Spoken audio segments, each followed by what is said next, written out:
A graça e a paz do Senhor Jesus, amada igreja. Por favor, abra sua Bíblia no Salmo de número 116. À luz desse Salmo, nós iremos refletir sobre o tema Deus é Salvador. Salmo de número 116, versículo número 6 do Salmo 116. Vamos ler juntos? O Senhor vela pelos simples, achava-me prostrado e Ele me salvou. Mais uma vez, obrigado, pastor João. Achava-me prostrado e Ele me salvou. Amém. Deus bendito, continue falando conosco. Nós agradecemos a bênção que é podermos estar na casa do Senhor, neste lugar chamado casa de oração, casa de misericórdia, e nós estamos aqui para orar, porque reconhecemos que somos fracos, somos limitados, e a oração é para os fracos, Senhor, é para aqueles que reconhecem as suas limitações, e diante de tantas demandas dessa vida, Pai, nós não nos bastamos, nós precisamos do Senhor, e nós buscamos dessa noite a sua orientação, a sua força, a sua graça, para que a nossa vida ela exista e continue existindo para a glória do Teu nome, apesar das adversidades e das lutas, porque podemos contar com o Senhor como nosso Deus Salvador. Nos abençoe, Pai, e que as minhas fraquezas, inclusive físicas, elas sejam supridas pelo Teu poder, em nome de Jesus. Amém. Queridos, nós vamos meditar neste salmo apenas até o versículo 9, a primeira parte desse salmo, que também é considerado um salmo de Halel. Do salmo 113 até o salmo 118, nós temos esse grupo de salmos chamado salmo de Halel ou salmo de aleluias, que era um salmo mencionado muitas vezes nas festas judaicas em comemoração e em lembrança da libertação do povo de Israel lá do Egito. Então, pegando do Salmo 113, ele coloca Deus é incomparável. No Salmo 114, ele coloca Deus é tremendo. No Salmo 115, Deus é glorioso. No Salmo 116, Deus é salvador. No Salmo 117, Deus é fiel. E no Salmo 118, Deus é misericordioso.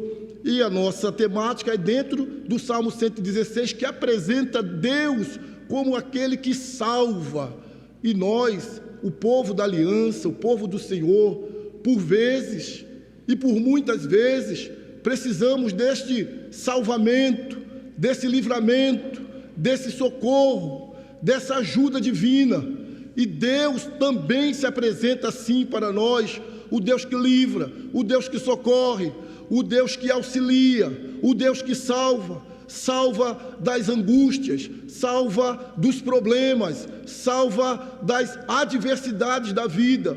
E como nós podemos ver aqui, já lido no Salmo de número 116, versículo 6, o salmista está dizendo, o Senhor vela pelos simples. Quem são esses simples? Aquelas pessoas que apresentam a Deus uma fé pura, uma fé genuína, uma fé que parece até contraditório, que de fato, de verdade, ela acredita que o milagre pode acontecer. Então, é o simples parecido com uma criança que tem aquela fé genuína e pura, e ele diz, achava-me prostrado, caído, arrasado, e ele, o Senhor, Ele me salvou. E qual era essa situação de crise que esse salmista vivia? Muitas pessoas atribuem esse salmo a Ezequias e dizem que esses problemas que envolviam Ezequias pode ter sido uma doença, pode ter sido a questão do cerco de Senaqueribe, o rei, com todo o exército da Síria para destruir Ezequias e o seu povo. Outros colocam como que uma calúnia, porque no versículo 11 eu disse, na minha perturbação todo homem é mentiroso. Então, uma gama de situação pode ter criado essa crise na vida de Ezequias ou do salmista, seja ele quem for. Pode ter sido uma dessas coisas, doença, cerco de Senaqueribe, pode ter sido falso testemunho, podem ter sido todas essas coisas juntas. O fato é que aquilo que chegou sobre a vida desse salmista chegou de uma forma avassaladora. Possivelmente ele vivia um tempo de sossego, porque no versículo 7 ele diz: volta minha alma ao sossego. Então é como se ele estivesse em um tempo de sossego e de repente, de uma forma acachapante, chegaram essas coisas que ele denomina como laços de morte, no versículo 3. Está olhando para a sua Bíblia? Por favor. Laços de morte me cercaram.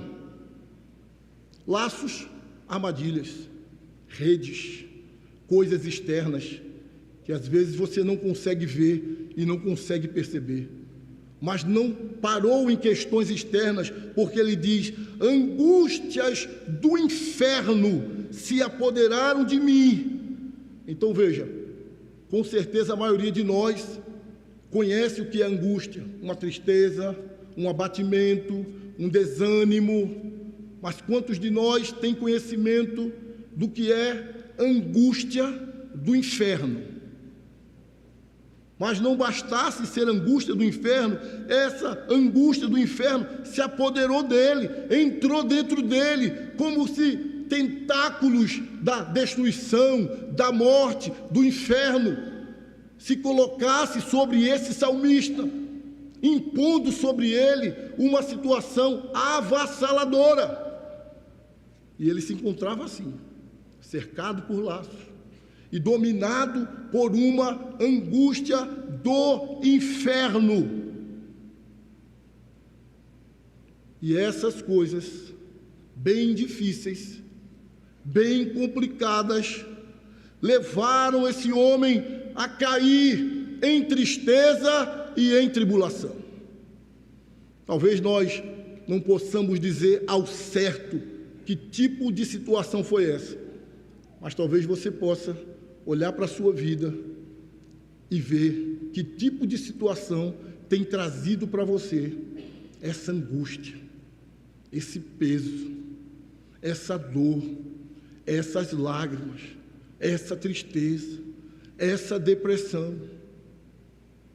Talvez uma crise familiar, matrimônio, aquele que você, no início, viu ali a realização de um sonho, mas em passado tempo, o sonho tem virado um pesadelo.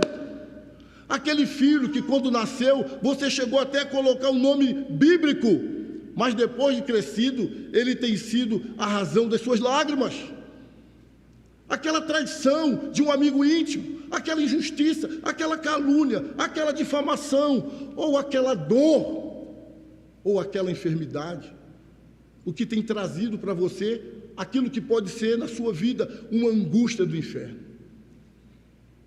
Mas, diante desse quadro que aquele homem, ele constata na sua vida, vem agora no versículo 4, uma palavra preciosa, que diz: então, podemos dizer uma interjeição, diante de tal situação, em face disso, invoquei o nome do Senhor. Ó Senhor, livra-me a alma. Em face daquela situação de laço, de angústia do inferno, aquele homem então, ele invoca a Deus. E agora eu estou me lembrando, na verdade eu me lembrei hoje à tarde, quem acompanhou os dois últimos. Bom, eu vou falar porque é público, né? Já falou lá no encontro pastoral, então é público. Quem acompanhou os dois últimos encontros pastoral ou pastorais, que foi o testemunho da Alessandra, no primeiro, lá na segunda-feira, sem ser essa agora a outra, ela disse que num determinado momento da vida dela, talvez vivenciando essa angústia do inferno, com as malas preparadas em Caruaru e para voltar para Garanhuns, com seu coração arrasado, espedaçado, entristecido, porque tinha visto o seu sonho virar um pesadelo, e já decidida a voltar para Garanhuns, puxando 2 filhos, para não dizer puxando a cachorrinha, como diz a história, ela liga o rádio e ela escuta uma música do Diante do Trono que dizia: preciso de ti. E ela, ainda que naquela ocasião, afastada do Senhor, mas conhecendo esse Senhor, se prostra e clama: Deus, preciso de ti. Deus, me socorra, socorra a minha casa, socorra a minha família. Eu não quero, Deus, que a minha família termine assim, assim e assim. Quem ouviu o encontro pastoral? Foi uma bênção, não foi? E ali ela chora, clama, invoca. E ela disse que na mesma hora que se levanta daquela oração, um amor, uma saudade brota no seu coração em relação ao seu esposo, cujo estava brigado. E ela então prepara a comida, ela espera ele chegar, ela está morrendo de saudade. Repentinamente o quadro mudou, porque ela invocou o Senhor, e o Senhor agiu. Não desista da sua família, não desista do seu casamento. Será que você já chegou à exaustão na sua oração? Desista do endurecimento do seu coração, desista da sua incredulidade, mas não desista dessa bênção chamada família, porque é da vontade do diabo destruir, mas Deus é o Deus que refaz, é o Deus que reconstrói, é o Deus que ergue, é o Deus que liberta o filho, que tira a dureza do coração, que visita o nosso coração e arranca o orgulho, arranca o egoísmo, arranca a vaidade. Se invocar Deus, Ele vai agir. E foi maravilhoso o testemunho da nossa irmã, e eu não sei para quantas pessoas eu já mandei através do meu zap. E me lembro de uma pessoa que ouviu e disse: pastor, esse testemunho da nossa irmã, ele é um incentivo para que ninguém desista da sua família. Não desista da sua família, irmão. Não desista do seu filho, por mais perdido que ele esteja, por mais longe que ele esteja, não desista. Clame ao Senhor. Amém? Quando ele clamou ao Senhor, o que foi que ele constatou? Ele constatou no versículo 5 que o Senhor Deus, o Deus de aliança, o Deus Yahvé, Ele é compassivo, Ele é justo, Ele é misericordioso.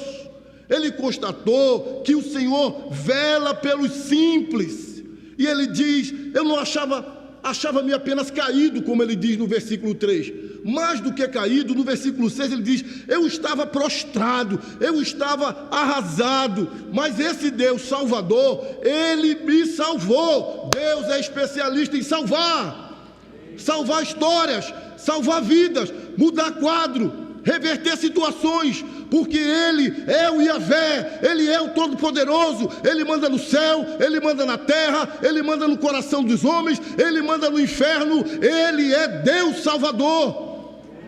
Então não desista, invoque, ore, coloque tua causa diante desse Deus compassivo, justo, misericordioso e salvador. Conversei com uma mãe e ela disse: eu vim aqui dizer para o senhor que eu estou desistindo do meu filho. Eu já disse a Deus: Deus, sou mais mãe dele não. Oxi. Eu disse para ela, que tem idade de ser minha mãe, eu disse: senhora, calme, a senhora já cumpriu o seu papel, a senhora foi tão amorosa, a senhora construiu uma história de amor, então não deixe a sua história ser manchada por essa desistência, porque ela estava chateada com algumas posturas do filho. E eu disse: isso não existe, não se deixa de ser mãe. Então, mesmo que ele esteja assim, embrutecido, enraivecido, insensível para com a senhora, mantenha o seu coração aberto e diga para ele: eu sou sua mãe, eu te amo, enquanto eu puder te ajudar, eu estou aqui à sua disposição. Não desista do seu filho. Eu quero dizer para você que está aqui, talvez numa situação parecida, não desista do seu filho. Não tem como você simplesmente dizer: eu não sou mais mãe dele. Não existe isso. Não existe ex-filho. E eu disse a ela: continue, Não deixe a sua história tão bonita de amor, com tudo que a senhora já fez por ele, ser manchada agora no final. Mas continue sendo um instrumento de bênção na vida deste filho. Porque, irmãos, até mesmo uma mãe, diante de situações tão complexas, difíceis e de insensibilidade de filhos, ela pode querer desistir. Ela pode querer desistir. É interessante que o texto bíblico lá em Isaías 49:15 diz: ainda que uma mãe desista do filho, ainda que uma mãe esqueça do filho, eu jamais esquecerei de vós. Isso é para você que está pensando que Deus não lhe ouve, que Deus não lhe escuta, que a situação não está mudando, e eu não vou orar mais, e eu não vou falar mais com Deus, eu não vou mais fazer isso, fazer aquilo, e Deus está simplesmente usando este momento para dizer para você: não desista, invoque, porque eu sou Deus Salvador. Amém? E esse homem, depois de verificar tudo isso, então ele recebe de Deus, no versículo 8, a obra da libertação, porque versículo 8 diz assim: pois livraste, quem livrou? O Deus justo, o Deus compassivo, o Deus misericordioso, pois livraste da morte a minha alma. Livramento espiritual, livrou a alma daquele homem, livrou dos olhos, livrou a minha alma das lágrimas, os meus olhos, livramento emocional, só vivia chorando, e da queda, os meus pés, livramento moral. Aquele homem recebeu esses 3 tipos de livramento. Por quê? Porque ele invocou ao Senhor, e em face disso, ele faz talvez aquilo que a gente pode dizer que é a pregação mais difícil, que é você pregar para você mesmo.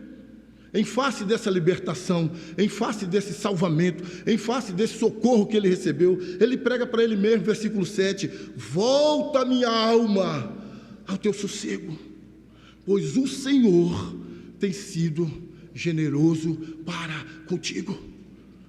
Ele recebeu o livramento, ele recebeu o socorro, mas a alma dele, por assim dizer, ainda estava agitada. E talvez não tenha coisa mais difícil do que você pregar para você mesmo. E como nós precisamos pregar para nós mesmos, como nós precisamos ao amanhecer, todos os dias, com a alma agitada. Hoje vai ser difícil, hoje tem aquela situação, a alma já agitando você, a alma já colocando medo no seu coração, e o carro vai bater, e fulano vai fazer, e agora e agito, e você dizer para a sua alma: Deus é o meu protetor, Deus é o meu defensor, Deus é o meu salvador, Deus está comigo. Amém, irmãos? Pregar para a sua alma, porque tem gente que ela já se levanta com medo de como vai ser o dia. E se? Tem até medo de botar o pé esquerdo no chão primeiro, meu Deus.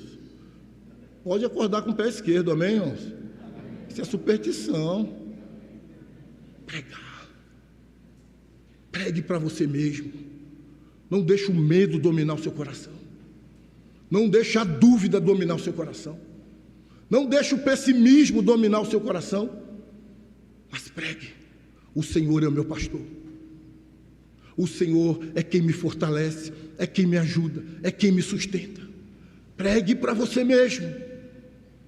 Como diz lá em Filipenses 4:8, que aquilo que é puro, aquilo que é verdadeiro, aquilo que é honesto, aquilo que é de boa fama, aquilo que existe louvor, aquilo que agrade a Deus, seja isso que ocupe o vosso pensamento.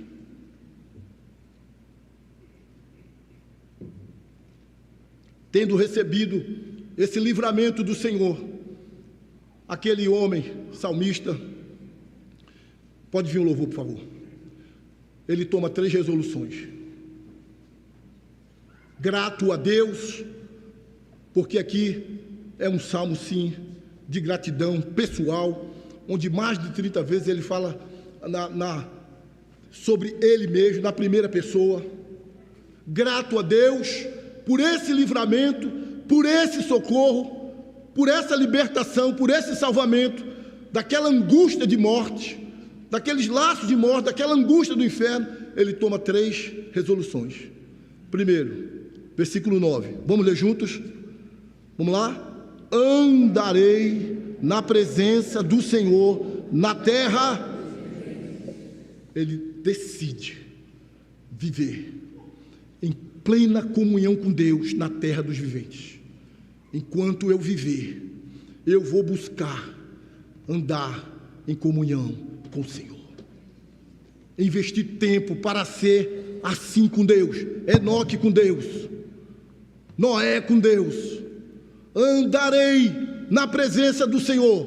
Em vez de gastar tempo com besteira, em vez de ficar manchando o coração com bobagem, eu vou investir tempo para viver uma vida de comunhão com Deus, em santidade, em obediência, em reverência, em temor, tendo prazer na sua palavra, na sua casa, na adoração ao seu nome. Enquanto eu viver aqui na terra dos viventes, eu andarei na presença do Senhor. É a primeira resolução desse homem.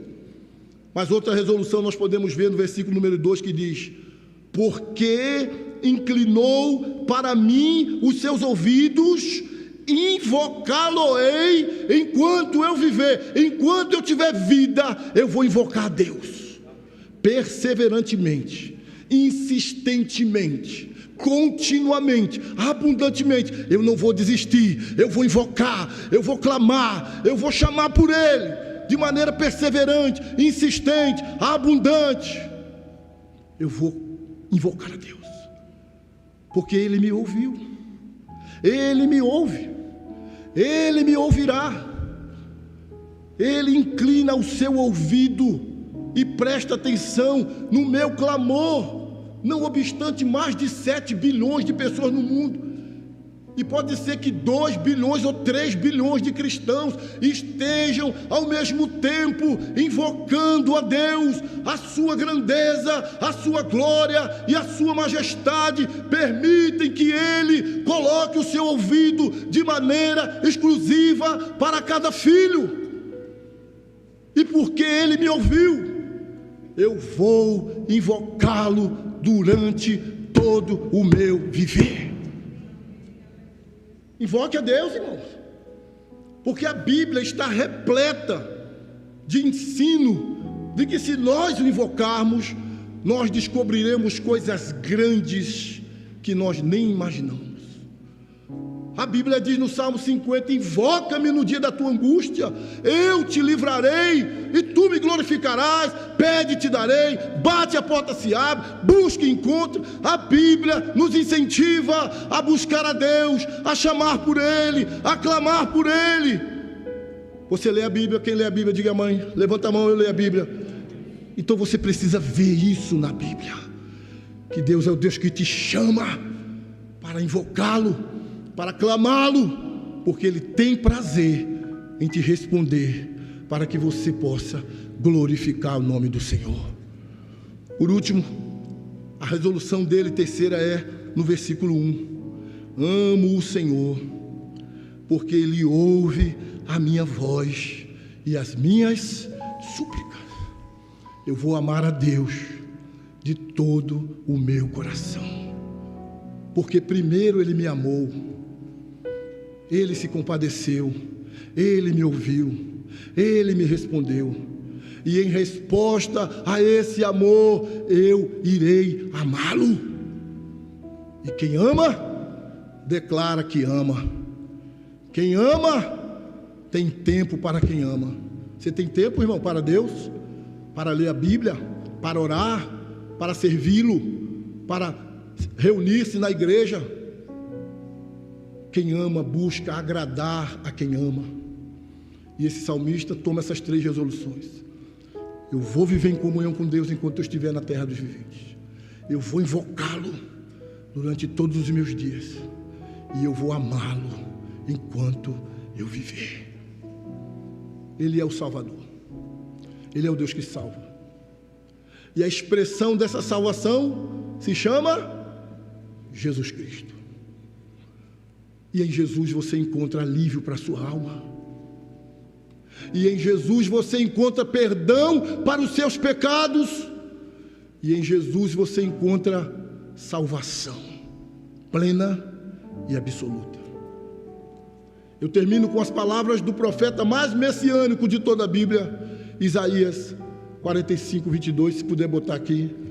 Ele diz: olhai para o Senhor e sede salvos, vós todos, de toda a terra. A minha salvação, a sua salvação, plena, absoluta, existencial e eterna, só está em uma pessoa: Jesus de Nazaré. Olhai para o Senhor e sede salvos. Amém? Que Deus nos abençoe.